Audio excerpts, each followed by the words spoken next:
continues to manifest so many amazing things. It's okay. I was like, what is that? So many amazing things. So I'm a big, I'm self-appointed the manifesting queen because I love talking about manifesting. So I'm going to give you guys, it's going to be a short presentation, but it's going to be very important and very useful. I'm going to give you 4 steps that are going to help you manifest the life and the career of your dreams. So somebody who I love and admire is Jack Canfield. I don't know if you guys have heard of Jack Canfield. And he says that everything you want is out there waiting for you to ask. Everything you want also wants you, but you have to take action to get it. Another famous quote is that thoughts become things. So basically, if you love your life right now, keep thinking the thoughts that you're thinking. That's basically, that's the gist of it. Because whatever you think today is going to manifest tomorrow. And whatever you're going through right now is the result of your thoughts from yesterday, a month ago, years ago. And so if you love it, then great. If not, then I'm going to help you change those thoughts into something that is going to create the life and career of your dreams. So for the doubters, because there's always people who are skeptical about this, I have a story about this. I have a cousin who's an influencer, and she's quite popular here in Italy. And she's very wealthy. She has lots of homes in Miami, New Jersey, all over Italy, etc. And she went to her sister-in-law's house, and her sister-in-law was having serious financial trouble. And so my cousin was giving her advice because she's very into manifesting, law of attraction. She was just giving her advice. And then she started talking about Feng Shui and how she thought she should rearrange her house because it wasn't up to, the Feng Shui standards. To which her sister-in-law answered, I don't believe in this stuff. And my cousin answered, I can tell. And so when she told me this story, it stuck with me because over the years, I've been doing this for so long. And, I'm always the kind of person who wants to hear from people who are more successful than myself. So I listen to them and I try to absorb everything that they say. So the tools I'm going to give you tonight are according to Oprah. I think we can all agree that Oprah has an extraordinary life and that she's created quite an amazing career for herself. Anthony Robbins, celebrities like Jim Carrey. These are people who are very passionate about these tools and principles. And so I know they work not only in my own life, but in my clients' lives. A little background, a little story about me. I was severely bullied as a kid every single day, to the point where I used to eat my lunch on the toilet in the restroom because I'd rather be there than in the yard with the other kids. When I was a kid, family members literally would tell me that I was the black sheep of the family, that I was never going to be successful, that I brought misfortune, that I brought bad luck to everything. And so as a kid, you don't understand this, and it becomes like this mantra that you tell yourself, right? Like, I bring misfortune, I can't create abundance. As an adult, this is what I kept telling myself. And so when I look at the life that I have today, I think, I have a home in Los Angeles. I have a gorgeous home in Italy. It's like my dream home in Italy. I don't believe in loving Fridays and hating Mondays. I love every day of my life. And I want my clients to love every single day. I want them to wake up excited for the day instead of dreading. And that's how I live. I live on my own terms. I'm my own boss. And I only say yes to things that inspire me and that I love. And so when I see that, I know anything is possible. And I know that these tools and principles are absolutely right on. So let's get right into it. Oprah, I saw this great article. I'm always reading, I'm always looking at articles on Oprah.com, and it was by Kimberly Zapata, and she quotes Oprah a lot. And it says, you control a lot by your thoughts. When I started to figure that out, I was like, what else can I do? What else can I manifest? Because I've seen it work again and again. And so step number one, set an intention. So write it down on paper. Writing it down is crucial. You have to write it down on paper where you can see it. So a lot of people say, for example, I want to make more money, but that's not specific enough. You have to be very detailed when it comes to manifesting. So for example, money, because that's something that a lot of people want. You have to be very specific, how much and by when, and by doing what? What services will you be offering in order to achieve that money? If you want your soulmate, it's not enough to just say, I want my soulmate. What does that person look like? What do they say? You know, what is it, by when? It has to be very, very, very, very detailed. And then of course you can use prayer, meditation, visualization, positive affirmations, vision boards in order to constantly every single day looking at that intention and going through the next steps, which is number 2, believe in it. You have to let go of any resistance and limiting beliefs. This is a quote from Oprah: telling yourself you're not good enough, you're not worthy enough, you're not smart enough, you're not enough. It's a tape that's playing for a lot of people. And so what do you do? And this is something that's very common with my clients. I see this all the time. It's common with everybody, right? Think about me as a little girl who was told that I was the black sheep, that I brought misfortune and brought bad luck. That was a serious, serious affirmation. That was not a good affirmation, right? So you change that, right? And so I had to switch that to, no, I bring good luck. Actually, it's the opposite.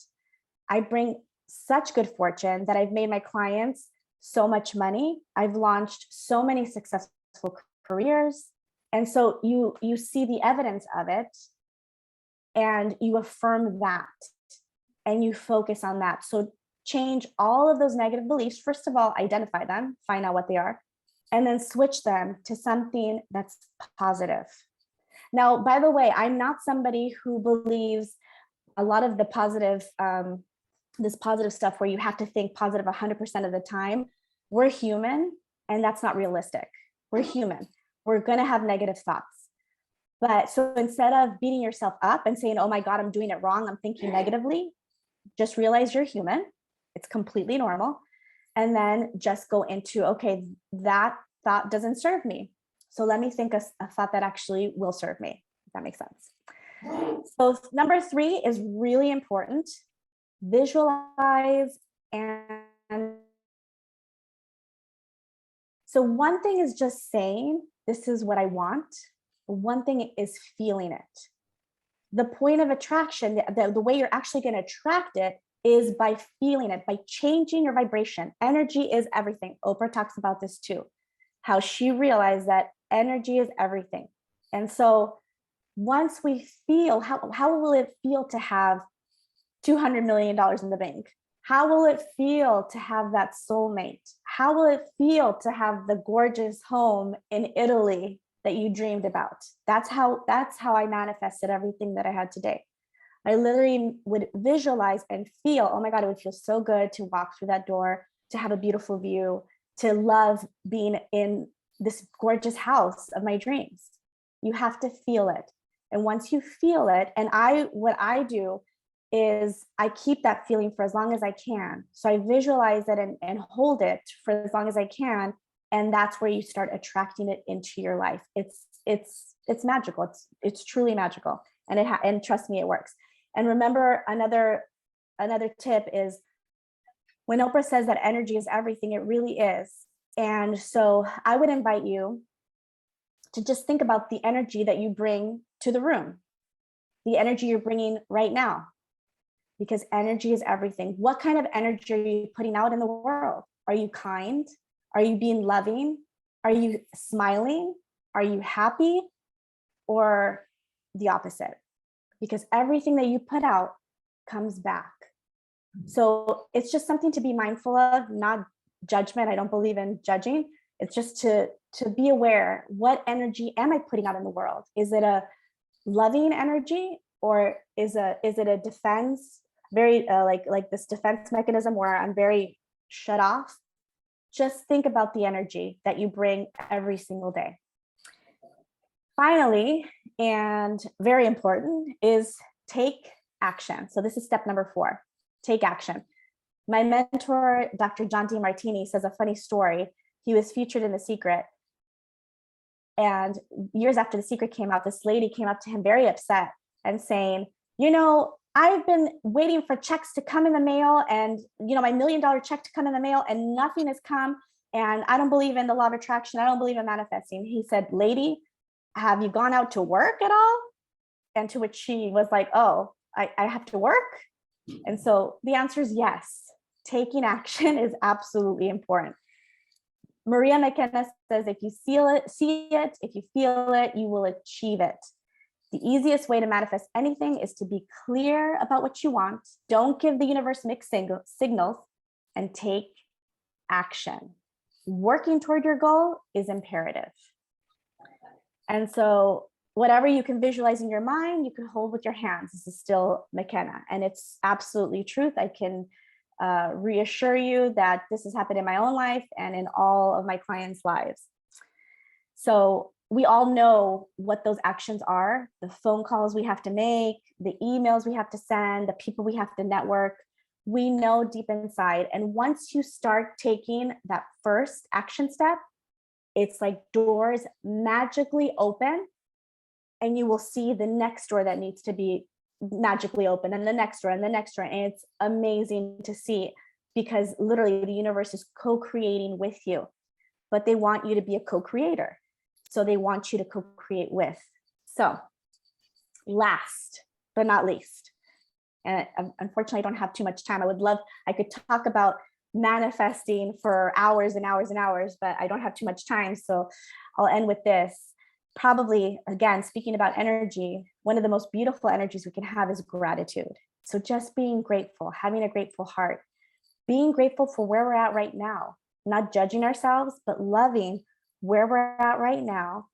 And any little accomplishment, if we are trying to manifest more money and somehow you got a refund for $100, instead of saying, oh, I want more money, it's just $100. No, being so incredibly grateful for those $100. Whatever it is, no matter how small it may seem, it's not small. It's you putting the law of attraction into action. And so be grateful. If you believe in God, you can thank God, you can thank the universe.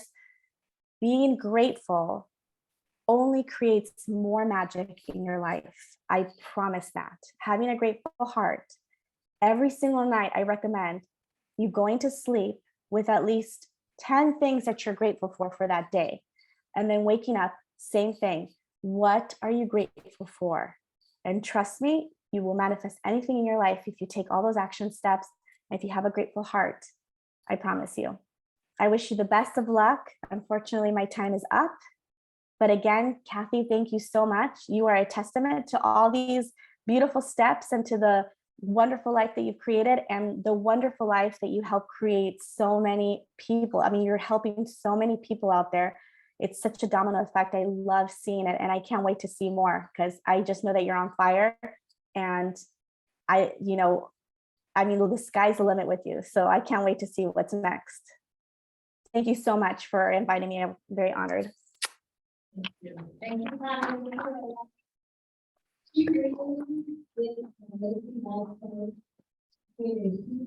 my life, I can't even explain it, but I wouldn't even be here shifting some of the things, because life just gives you some stuff. I mean, a lot of us are all MITT graduates here, and we know we have to shift to change what's going on in our life. If we don't make that mind shift, nothing's going to change. You're still stuck in the same place. So thank you, Connie, for being my mentor. I'm here because of you. I love you. Thank you. Give her another round of applause. All right.